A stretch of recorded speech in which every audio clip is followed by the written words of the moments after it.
Hi, I'm Saket Bansal, and in this video, we are exploring together the new exam content outline for your PMP exam, which will get in effect July 2026. Why I'm making this video? Because I'm expecting many of you will get confused when you start hearing PMBOK 8 is here. How should I prepare for current PMP exam? When the PMP exam is changing and what is changing, how it is different from current exam. So I'm hoping that with this particular video, I will clarify all those questions. And basically, this video is targeted to those individuals who are preparing for PMP exam and want to give their exam soon. Let's start with directly visiting PMI website and explore what they are telling about PMP exam. So you can also do the browsing along with me. I'm directly going to pmi.org, nothing else. And here I am going to a usual page, PMP certification. Yeah, so I go to a PMP certification page. Now, if you browse it, initially you will find everything same. Yeah, so it is exactly the same that you might have seen it 1 month ago. The exam content outline, if you download, it will be a current exam content outline, which is in effect since 2021. You can see that as well. I am doing this video in the November 2025, so you know when we are making. So this all information remains same. Then you go down. And after you finish browsing, then they will talk about something. Okay, new PMP exam coming July 2026. Yeah. So on the same page, if you go down, you end up seeing this particular message. Yeah. Now we can say, okay, what it is. You can click here and see more information about PMP exam. So here, clearly they are mentioning that this will get in effect from 2026, July 2026. Yeah. And here you can even download. There is a brief information about the new PMP exam. And then you can download the exam content outline, yeah, which will get in effect since after July 2026. So they are also telling, you can take the current exam anytime until July 2026. Yeah, exam exact cutoff date will be confirmed, but you can assume that by the time June 2026, you can definitely take the exam based on current exam content outline. Now, they are also giving one option, which is little interesting option for people who are too enthusiastic and want to save some money. Yeah. So you can say, if you want to try out the new PMP exam, you can participate in a pilot. Yeah. Between 3 to 30th January. Yeah. 5 to 30th January 2026. So when you stay on this page, you will get a pop-up to join the pilot. Below, you can also share your interest in joining the pilot, and then they will give you more information about it. Yeah. So this is something they are saying. But for the other one, they are saying others after January 30th, we will wait and we will launch the exam properly. Now, if you go a little down related to the pilot, you can find the information that pilot registration will open on 15th December. You need to show your interest to early sign up, and you will get a 20% rebate if you are giving exam in the pilot. It's a little uncertain, but I believe if you are prepared well for current exam and you want to save some money, and usually the pilot's rigors are less, yeah, they are less than usual threshold.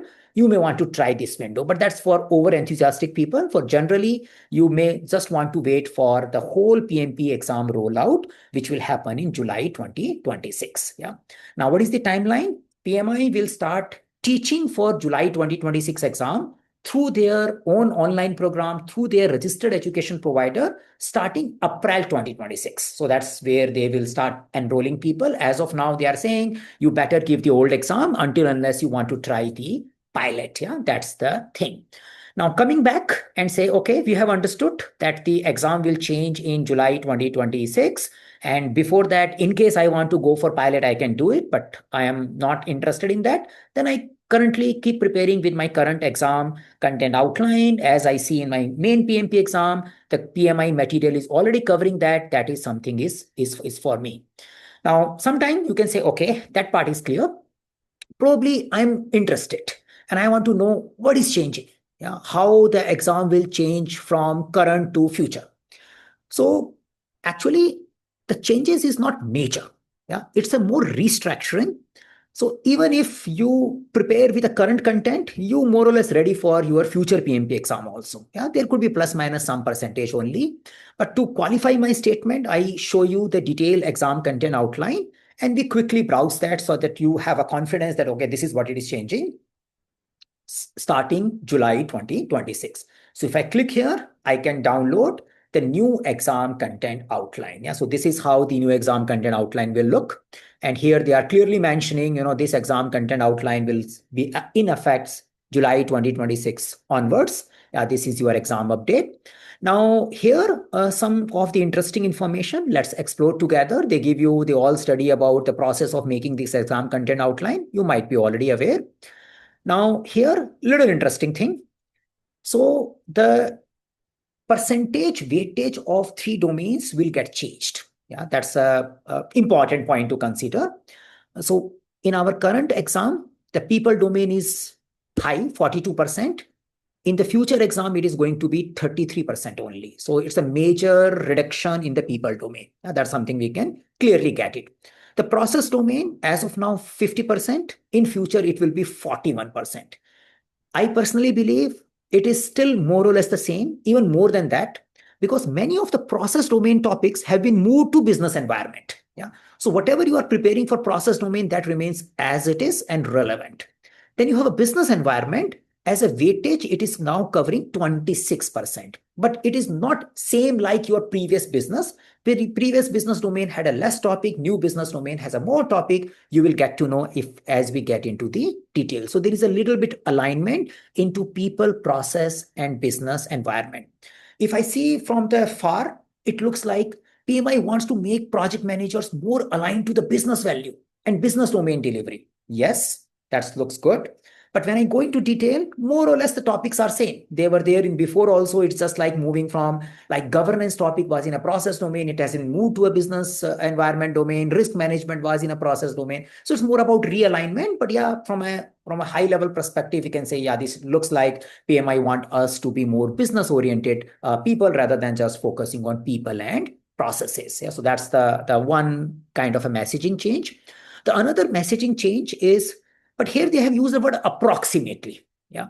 So they are saying that, we don't commit that it will be exactly followed like this, but we are saying in our current PMP exam content outline, they are saying 50% predictive and 50% agile or hybrid. Now they are saying 40% predictive and 60% agile and hybrid.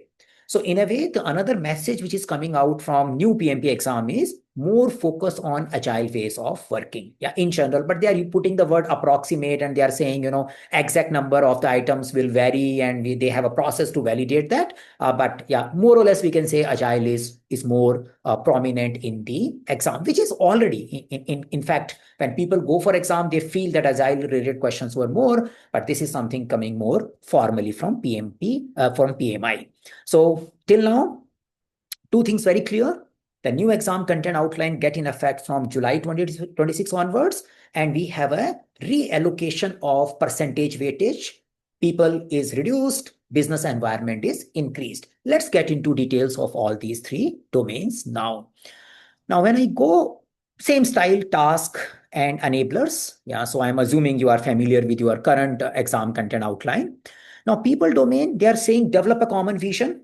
Yeah, talk about ensuring the vision is shared, create a vision current, break down the situation and clarify the misunderstanding.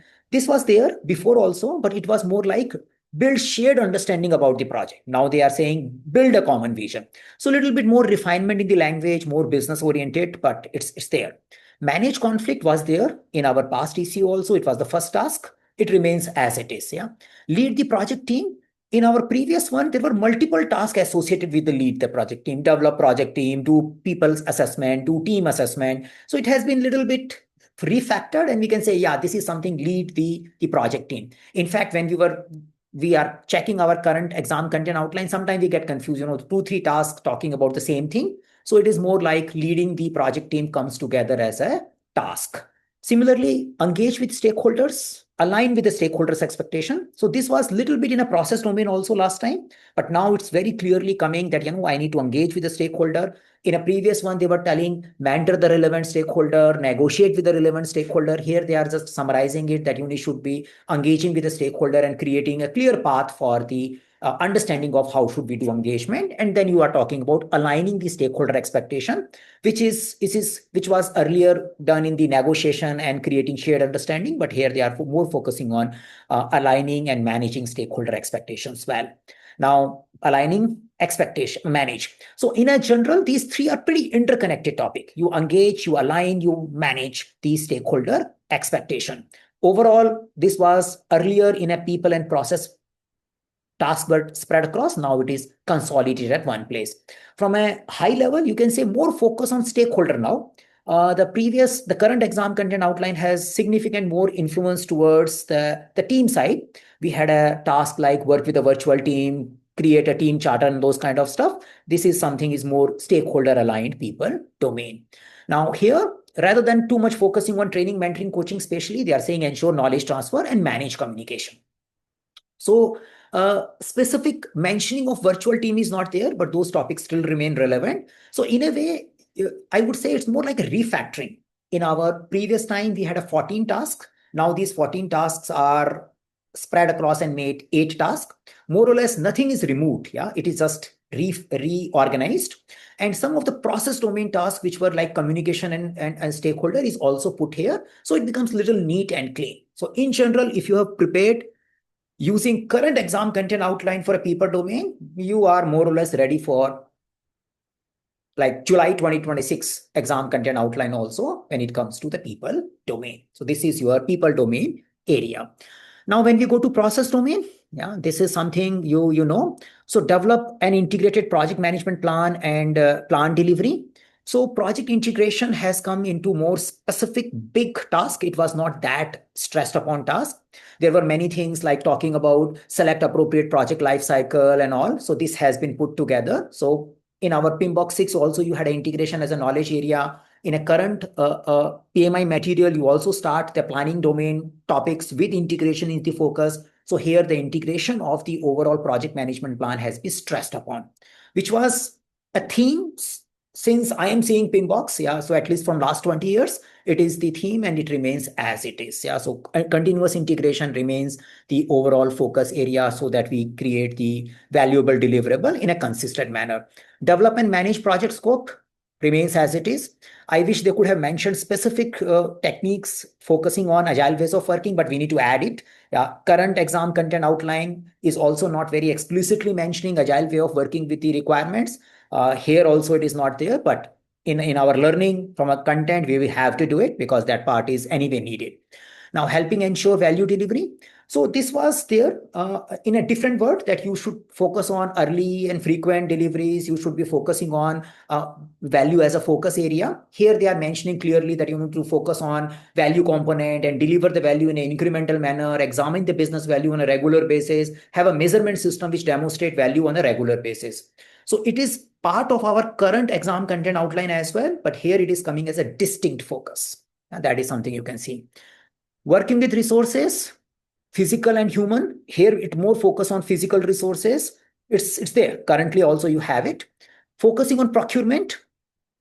Currently also it is there. In future also it will remain there. It has been made more clear. You need to plan the procurement. You need to select the preferred vendor. In a way, the whole procurement knowledge area, which is there in PMI content from last 20 plus years, is little bit clearly explained. Yeah, that's it. That's the only thing which has been made different. But I don't see any difference here. If you have studied 20 years ago project management using PMI material, you might have studied the same thing that point in time as well, at least for procurement task. Then plan and manage finance. This is little, I would say, rebranding of the topic.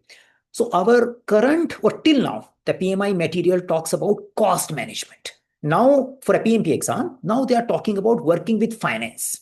So the financial reconciliation, focusing on funding limit reconciliation, focusing on financial variation. So a little bit taking a higher level rather than just focusing on cost part of the money, you are managing the overall financial. So this is something I would say is a exchange, yeah, in a way, though the fundamental elements which help you in doing financial reporting and financial planning remains the same, but this is something which can be considered as a little bit of a change for the new PMP exam content outline.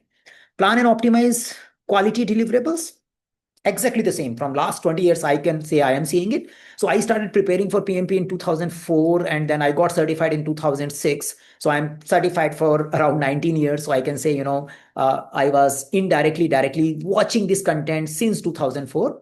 So at least that much I can say myself. So these topics of quality should be built in the process. There is a cost of quality. There is a audit. There is a quality assurance plan. There is a quality management plan, continuous focus of improvement. All those things remains as it is. Yeah.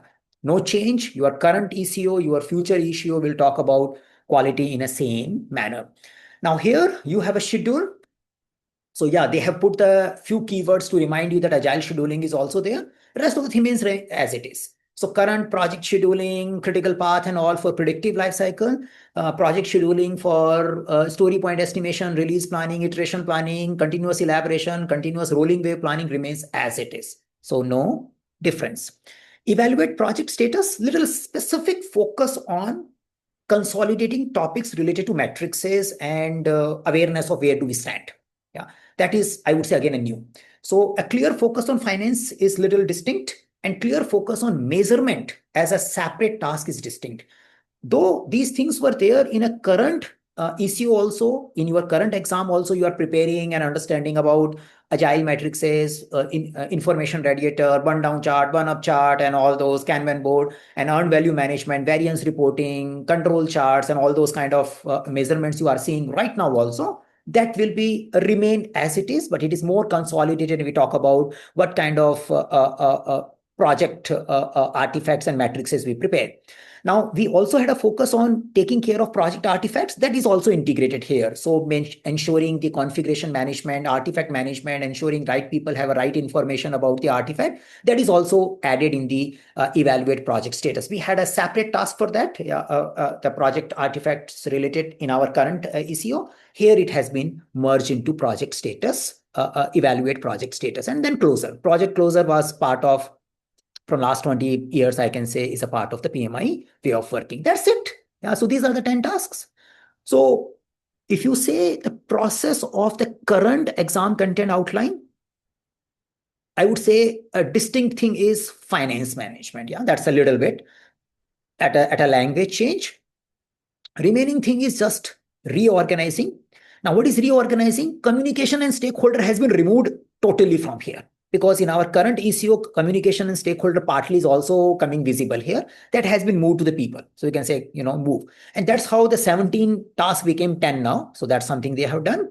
And some amount of these life cycle management and other things has been moved to integration management, and a lot of matrices related stuff moved here. What else? Where is risk?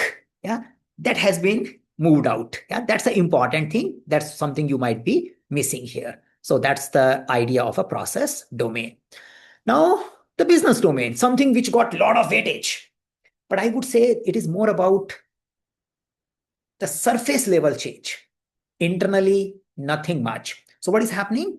The governance, it was a task. Currently, it's a task in our process domain.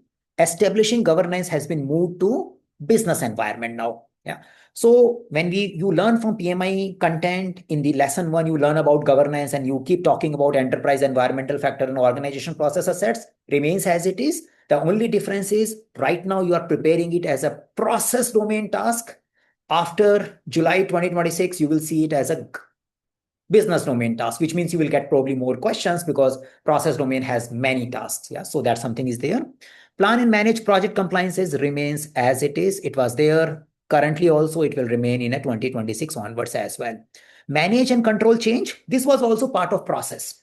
So change control, yeah, change control and change management both are in the business environment now. So ensuring that you propose the change request flow, taking care of documentation, creating a change control board, all those things will be now here. So actually, people who gave exam, they used to get many questions on change. So now PMI will justify that. They say, yeah, there will be many questions on the change because it's a part of governance now. Yeah.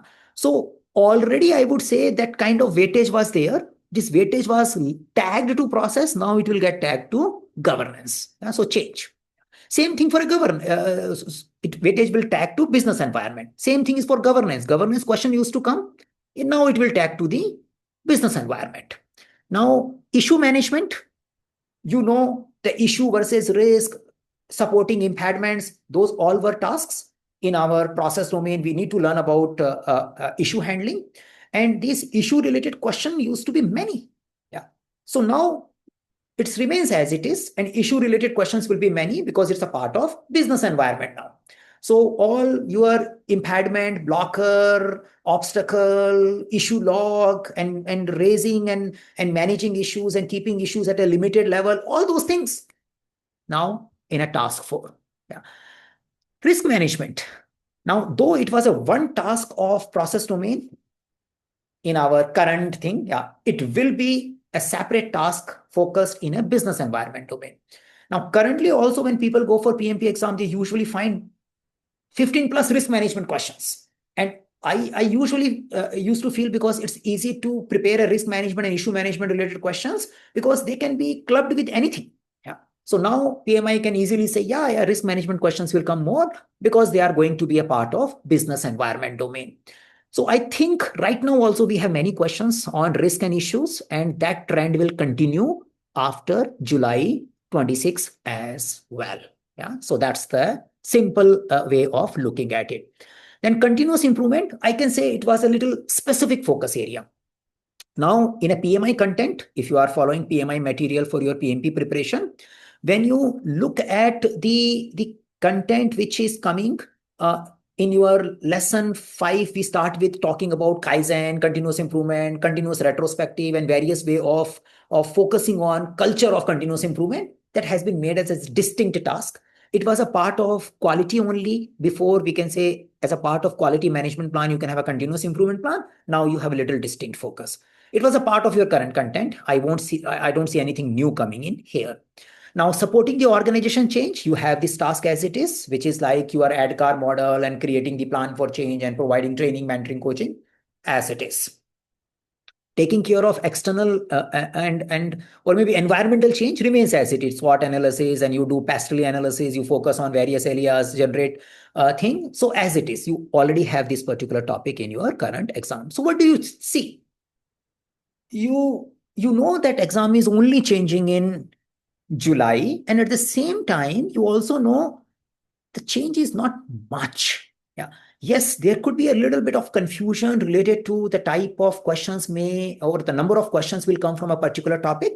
Yeah, but overall content outline, even the PMI material which you will get exposed to, whoever enroll after April 26, will be more or less same. Yeah, that's the idea. But yeah, whatever it is, I'm just saying this is my judgment, but it is in front of you. You can also judge it on your own. Yeah.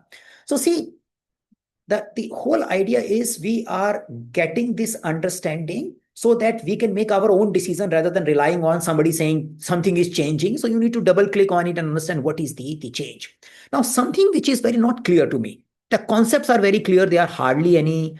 If I have to put a number, 5 to 10%, yeah, maybe 5 to 10% new jargons or terms will come. Other is just reorganizing of the content. Yeah, that's something I can put it.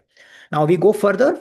Now this is something little tricky. Eligibility requirement and other things remains as it is, so I'm not going there further. I am focusing on the content where they are talking about exam. So more questions. You will get 5 more questions now. So they are saying now we will put 175 questions plus 10 pre-unscored questions. So total will be 185, and you will get 10 minutes more to give the exam. So that's a little change.